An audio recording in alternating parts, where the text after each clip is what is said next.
Bismillahirrahmanirrahim.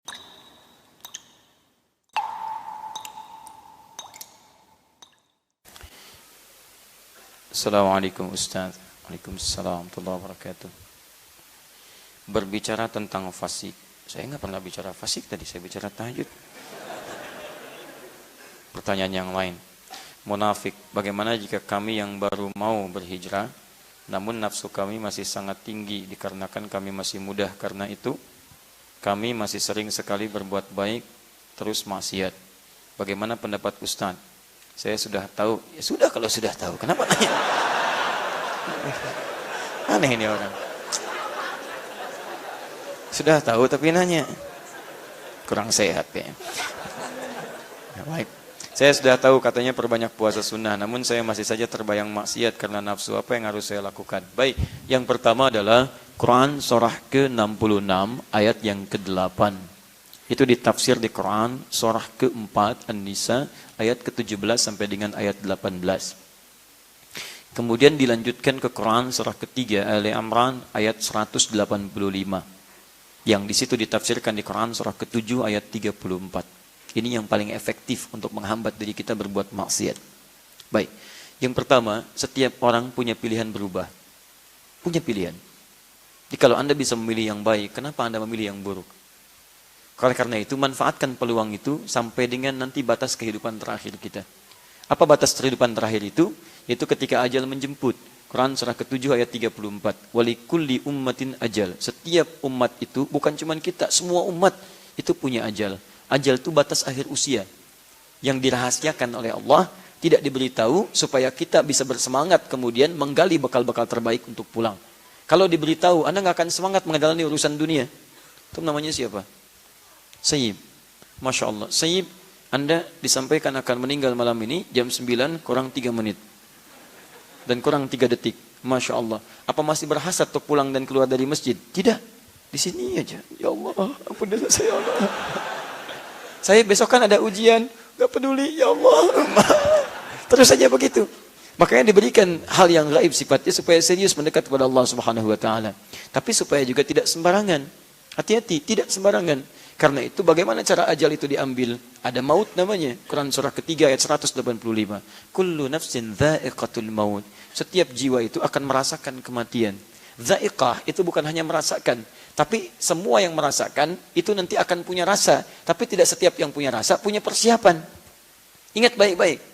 Ada yang punya rasanya itu 5 menit sebelum meninggal. Karena 5 menit sebelum meninggal, nyawa sudah di kerongkongan, sudah tidak punya persiapan. Akhirnya tidak ada persiapan untuk kembali berubah jadi lebih baik.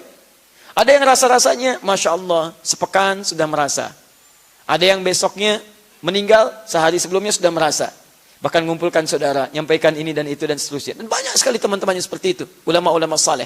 Bahkan ada yang menyiapkan kain kafannya, ada yang menyiapkan liang lahatnya. Ada punya rasa dia. Dan diberi persiapan oleh Allah untuk bisa membiasakan itu. Saya pernah dengar kisah, dan ini kisah nyata. Disampaikan langsung oleh bagian dari keluarganya. Dan saya menjadi saksi ketika ditelepon wafatnya. Itu teman-teman sekalian, ada seorang ibu, itu ahli ta'lim. Dan saya wasiatkan, berikan nasihat yang kuat kepada para akhwat ibu di belakang, supaya memegang teguh juga nilai-nilai kebaikan ini. Itu cinta sekali dengan ta'lim. Ikut sana, ikut sini. Dan suaminya saleh, anaknya juga baik-baik. Sampai keadaan beliau terkena penyakit yang luar biasa, diabetes dan seterusnya, sampai kakinya sudah nggak bisa bergerak lagi. Keadaan sudah lumpuh. Tapi tahukah Anda apa yang terjadi? Setiap mendengar ada ta'lim, terdengar ke telinga beliau, maka beliau meminta suaminya untuk menggendongnya menghadiri ta'lim. Gendong. Dan suaminya juga luar biasa, gendong. Berangkat, naikkan ke motor, sampaikan, duduk, setia, selesai, pulang lagi. Satu ketika, teman-teman sekalian, dihukumi oleh dokter secara medis dan klinis, dia sudah nggak bisa ngapa-ngapain lagi. Sudah nggak bisa, sulit dan seterusnya. Tapi tiba-tiba, ada sesuatu yang terjadi luar biasa indah. Pada satu ketika, si ibu itu, yang ada di kamar dan seterusnya, tiba-tiba, mengagetkan semua yang ada di rumah pada saat itu. Ketika datang ke ruangan tengah dengan pakaian yang luar biasa bagusnya. Ternyata ibu ini bisa bangun dari tidurnya. Dia ngambil pakaian terbaiknya, yang paling halal yang dia miliki, dari nafkah suaminya. Dikenakan pakaian itu yang sangat luar biasa indahnya, bagus. Kemudian datang ke ruang tengah, dipanggil suami dan kedua anaknya. Begitu dipanggil teman-teman kaget, belum hilang dari kagetnya. digenggam tangan suaminya begini, dan minta pada anaknya, tolong buatkan susu. Dibikinkan susu pada saat itu, belum hilang kagetnya diminum, tolong bacakan Quran, mama ingin dengar. Begitu kedua anaknya baca Quran, ibunya tenang begini. Sampai tak terasa ikatannya, pegangannya sudah sedemikian kuat. Ketika dilihat ternyata tangannya sudah kaku, meninggal dalam keadaan diberikan air susu oleh dua anak yang telah disusui oleh ibu ini, dan dibacakan Quran, kepergiannya dibacakan Quran oleh anak yang telah dikandung dan dilahirkannya. Anda bayangkan, kita tidak bisa mengelak dari kematian, tapi kita bisa mempersiapkan diri meninggal dalam keadaan yang terbaik. Maka itu kata para ulama, jika Anda tergerak untuk berbuat maksiat, bayangkan seketika akan diwafatkan oleh Allah Subhanahu wa taala. Itu yang paling mudah. Teman-teman yang kerja baik di Pusi atau tempat lain, kalau ada tawaran kontrak yang tidak baik, yang tidak jelas, bayangkan ketika Anda tanda tangan, Anda diwafatkan pada saat itu. Itu akan menjaga diri Anda. Dan ingat baik-baik, rizki itu nggak akan tertukar. Nggak akan tertukar. Anda mustahil diwafatkan kalau rizki Anda belum diberikan secara sempurna. Anda cari yang halal, dapatnya segitu. Anda cari dengan yang haram, dapatnya segitu. Kalau bisa dengan yang halal, kenapa cari yang haram? Perbedaannya cuma di keberkahan. Berkah. Dapat dengan cara yang halal, berkah. Cara yang haram, hilang keberkahannya. Itu poinnya. Di jangan bangga mengambil yang haram, dapat 100 miliar. Memang rezeki Anda itu 100 miliar. Anda cari dengan yang halal pun dapatnya segitu. Ngapain Anda cari yang halal dengan cara yang haram? Ngapain cari dengan cara yang haram? Gak ada kerjaan Anda. Maka dari itu ketika Anda menemukan peluang berbuat maksiat, bayangkan diwafatkan pada saat itu. Itu yang paling mudah. Dan ingat, malaikat ketika akan mencabut nyawa, dia punya tupoksi yang jelas. Tidak akan tertukar, tidak akan milih, dan tidak akan memberikan kabar dan sebagainya. Karena itu, baca tanda-tandanya, selalu dekatkan diri kita dengan Allah Subhanahu wa taala. Kemudian cara terbaiknya, setelah itu kita paham, segera bertaubat. Maka disampaikan di Quran surah ke-66 At-Tahrim ayat yang ke-8, "Tubu ilallahi taubatan nasuha." Dan dibuka dengan kalimat iman, "Ya ayyuhalladzina amanu." Hei orang-orang yang masih merasa punya iman. Jadi kalau Anda pernah berbuat maksiat, iman Anda akan membimbing Anda taubat. Hati-hati ya. Kalau Anda mengaku beriman, tapi masih gemar berbuat maksiat, dan iman tidak membisikkan kalimat taubat, itu pertanda iman Anda begitu lemah. Dan Anda harus berpikir luar biasa. Cepat, kuatkan lagi. Sebelum tiba masanya, suara keimanan Anda tidak akan berfungsi kembali. Karena semakin banyak maksiat dikerjakan. Tapi kalau pertanyaan Anda ini, artinya iman Anda masih normal. Kenapa kalimat tobat dibuka dengan kalimat iman? Artinya ketika ada seseorang salah, imannya kalau masih normal akan mengarahkan dia untuk tobat. Ayo kembali, ayo berubah. Yang jadi masalah ketika berbuat maksiat, hati Anda tidak terdorong. Gak ada dorongan iman. Gak ada. Yang paling bahaya ketika iman ditutup, kufur maksiat yang muncul. Itu yang paling bahaya. Kalau Anda tidak pernah berbuat salah, kemudian terpikir maksiat, pulang dari sini, yang dipakai sendal orang misalnya. Dan direncanakan. Wah, bagus kayaknya ini, Masya Allah. Begitu pulang dia pakai, sebelumnya nggak pernah pakai sendal orang. Atau misalnya, pulang, sendal hilang sendal. Begitu hilang sendal ditungguin, nggak ada yang pulang nih. Nah, baik pulang semuanya. Begitu pulang semuanya, ini ada sendal nih, sisa di sini. Lumayan saya pakai lah. Kalau Anda belum pernah pakai sendal orang, itu iman Anda akan mengatakan, jangan. Walaupun ini ada yang tersisa, tapi itu bukan punya kamu. Jangan. Ada suara. Karena iman kita tidak akan membiarkan pemilik iman itu terjebak dalam perbuatan maksiat. Tapi sebaliknya, kalau terus maksiat, naktasa sudah tertutup semuanya, maka suara iman akan hilang. Pelan. Yang ada adalah suara keburukan, suara maksiat. Dibisikkan setan. Setan lewat nafsu. Sebelum berangkat pun sudah niat. Sendal itu yang saya pakai itu. Begitu selesai pengajian dipakai. Begitu pakai, hatinya mengatakan, kamu salah. Bukan yang itu. Harusnya yang itu yang lebih bagus lagi. Lebih jahat. Karena ini suara yang baiknya hilang. Makanya saya ucapkan selamat kepada Anda yang menuliskan kertas ini. Kenapa? Karena masih ada suara iman dalam diri Anda. Meminta Anda berubah. Makanya ketika Anda mau berubah harus total. Niatkan dengan total. Tubu ilallahi taubatan nasuha. Yang benar. Yang serius. Bagaimana cara serius itu? Ditafsirkan nanti pertama di Quran surah ke-4 ayat ke-17 tadi. Ya sampai 18-nya. Ayat 17 baca. Innamat taubatu 'ala Allahi lilladzina ya'maluna su'an bijahalatin thumma yatubuna min qarib. Tobat yang diterima oleh Allah adalah bagi seseorang yang pernah berbuat salah. Salahnya disebut dengan jahalah. Jahalah itu terbagi dua. Yang pertama memang nggak tahu itu dosa. Nggak tahu dosa. Nikmati misalkan acara gosip, macam-macam dan sebagainya. Kok nikmatin gosip? Itu dosa tahu? Nggak tahu.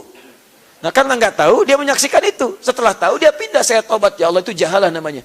Ya, mamah tidak kakak, Alhamdulillah mah tidak seperti tante itu tuh. Oh, sama, mamah juga dosa. Kasih tahu, tidak baik menyebutkan orang lain. Kembali. Ada yang kedua, jahalah kedua itu memang sudah tahu dosa, cuman dikerjain juga. Ini yang banyak. Sudah tahu salah, dikerjain. Kayak es batu ditiupin. Ya. Jadi bohong, dusta, dosa enggak? Udah tahu dosa, dikerjain juga. Silakan cek, gosip itu tahu dosa, sudah tahu dosa, dikerjain juga. Itu jahalah namanya. Ketika Anda terjebak pada yang seperti itu, maka segera bertobat. Tsumma yatubuna min qarib. Dia cepat bertobat. Tobat yang pertama itu disegerakan. Segerakan. Di ketika berbuat maksiat, seketika tobat. Astagfirullah. Nah, kalau kebiasaan seperti itu, lama-lama kalimat tobat akan dominan dalam diri kita dan menekan perbuatan maksiat itu. Lama-lama, kalau awal-awal mau dikerjakan, astagfirullah. Lama-lama kalimat istighfar hadir dalam jiwa, kelama-kelamaan bukan dikerjakan. Tapi saat melihat, sudah istighfar, astagfirullah. Saat mendengar, sudah anti, astagfirullah. Kalau Anda nggak percaya, silahkan.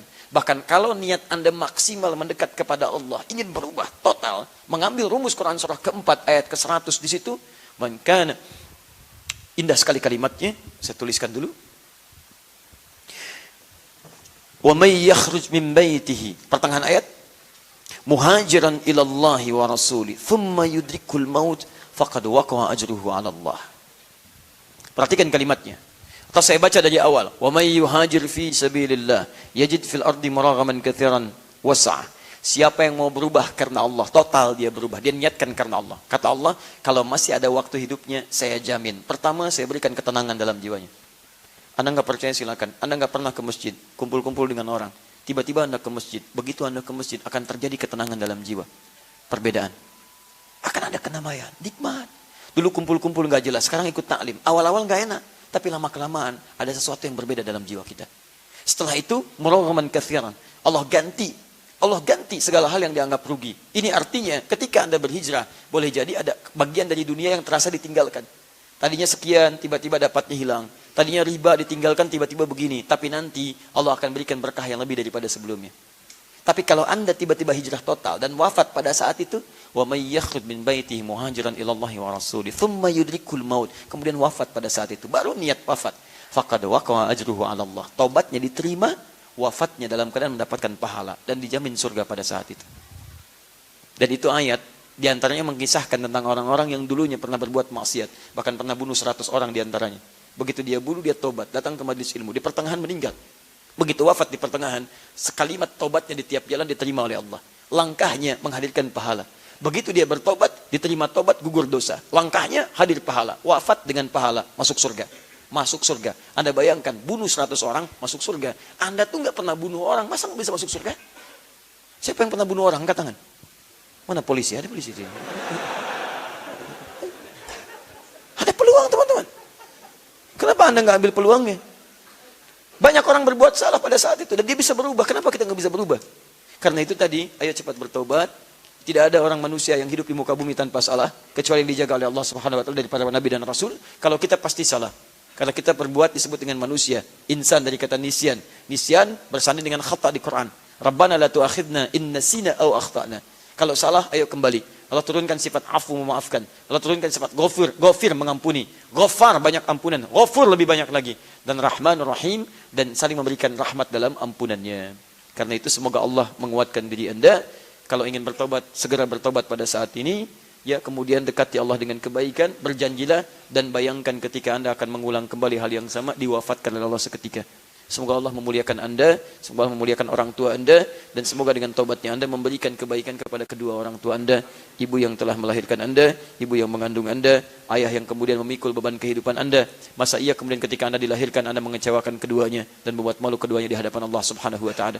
Tidakkah Anda bayangkan ketika ibu Anda dipanggil, ayah Anda dipanggil dan kecewa dengan Anda, dan Anda dipisahkan dari ibunda dan ayah Anda, dan berteriaklah ayah Anda memohon kepada Allah supaya Anda bisa dikembalikan ke surga, tapi tidak ada daya karena pada saat itu pilihan Anda. Anda mau bahagia, maka pilihlah berubah hari ini. Tapi jika Anda memang berniat untuk masuk neraka, itu pilihan Anda. Dan jangan pernah kemudian itu disampaikan pada orang lain. Teman-teman sekalian, itu yang bisa kami sampaikan. Sebagian dari pertanyaan kami akan simpan. Dan izin saya menyampaikan beberapa informasi.